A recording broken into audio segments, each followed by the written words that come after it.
रजानी जी का रुख करते हैं। विनय रजानी जी, बताइए आज आपके ट्रेड के स्टॉक का पिक कौन कौन सी है?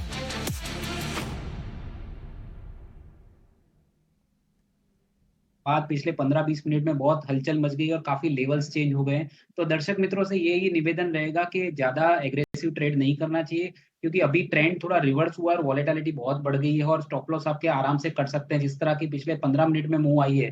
तो ओवरऑल मुझे लग रहा है कि एक्साइड इंडस्ट्री जैसा स्टॉक वीकनेस दिखा सकता है। हालाँकि जब से मैंने रिकमेंड किया था और सोचा था, उसके बाद टारगेट भी अचीव हो गया पिछले 10 मिनट में। लेकिन Exide industry is looking weak, जो शॉर्ट साइड पे एक जो प्रॉपर स्टॉप लॉस के साथ आप ट्रेड कर सकते हैं, जो आपकी स्क्रीन पे दिख रहा होगा। और लॉन्ग साइड पे अगर मार्केट में रिकवरी आती है, तो आप कोल इंडिया जैसा स्टॉक देख सकते हैं, जो ओवरऑल काफ़ी स्ट्रॉन्ग लग रहा है चार्ट्स पे। तो ये कंडीशनल कॉल रहेगा लॉन्ग साइड पे। अगर मार्केट में थोड़ा सस्टेन होता है, ऊपर के लेवल पे रिकवरी आती है, तो ही कोल इंडिया जैसे स्टॉक्स में लॉन्ग किया जा सकता है, जिसका प्राइमरी ट्रेंड अप है।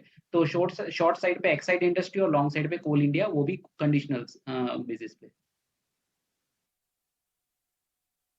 एक्साइड इंडस्ट्रीज़ को पर सलाह है और कोल इंडिया ये कंडीशनल कॉल आपको दी गई है। यहाँ पर खरीदारी करने की सलाह आपको दी जा रही है। रवि, अब आपसे भी समझना चाहेंगे, गुड आफ्टरनून, आपकी तरफ से क्या ट्रेड आप सुझाएंगे आज?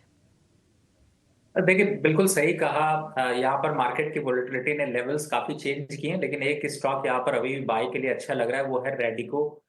इस समय चल रहा है 1595 और 97 पे। मार्केट में जो गिरावट आई उसका बहुत ज्यादा असर नहीं देखने को मिला, लेकिन फिर भी करंट लेवल पे बाय करके चल सकते हैं 1680 तक के टारगेट के लिए। और स्टॉप लॉस यहाँ पर 1570 का एक स्ट्रिक स्टॉप लॉस लेकर चलिएगा। दूसरा कॉल सेल का था चोला फाइनेंस का, लेकिन 1200 में दिया था और 1225 का टारगेट था, वापस 1240 के पास आ गया, तो 28 के पास आ गया है। तो वापस थोड़ा वेट कर लीजिए और इस लेवल को अभी पुल बैक होगा, थोड़ा सा अप साइड में देखते हैं, तो वापस एक बार 1230 और 1225 के आसपास आता है, तो वहां पर फिर से सेल करने की राय होगी। टारगेट होगा इसका लोअर साइड पे। मैं चोला फाइनेंस की बात कर रहा हूँ, चोला फाइनेंस होल्डिंग नहीं है, चोला फाइनेंस है, जो कि 1230 के आसपास चल रहा है। तो मुझे लगता है इसको सेल करके चला जा सकता है, 1200 तक के लेवल रिवाइज कर सकते हैं। स्टॉप लॉस यहाँ पर 20 रुपए का लेके चले। अब इन्वेस्टमेंट फाइनेंस यहाँ पर है बिकवाली करने की सलाह, और 1239 के लेवल्स के आसपास मिल रहा है। स्टॉप लॉसेस का आप ज़रूर ध्यान रखिए ऐसे मार्केट में। और विनय, जैसा कि आप बता भी रहे थे कि मार्केट में जिस तरह से उतार चढ़ाव आया, अब स्टॉप लॉस को भी थोड़ा रिवाइज करने की ज़रूरत है। तो ऐसे में अगर किसी ने लॉन्ग की ट्रेड लिया होगा निफ्टी में, अब नए स्टॉप लॉसेस आपको क्या लग रहे हैं? जी, तो जैसे एक्साइड इंडस्ट्री की बात हो रही थी, मैं अभी रिवाइज करके बता रहा हूँ। एक्साइड इंडस्ट्री का दिसंबर फ्यूचर अगर आप शॉर्ट करते हैं, जो मेरी रिकमेंडेशन थी 295 पे, तो वहां पे आपका स्टॉप लॉस 299 का होना चाहिए और डाउन साइड में आप 287 का टारगेट एक्सपेक्ट कर सकते हैं।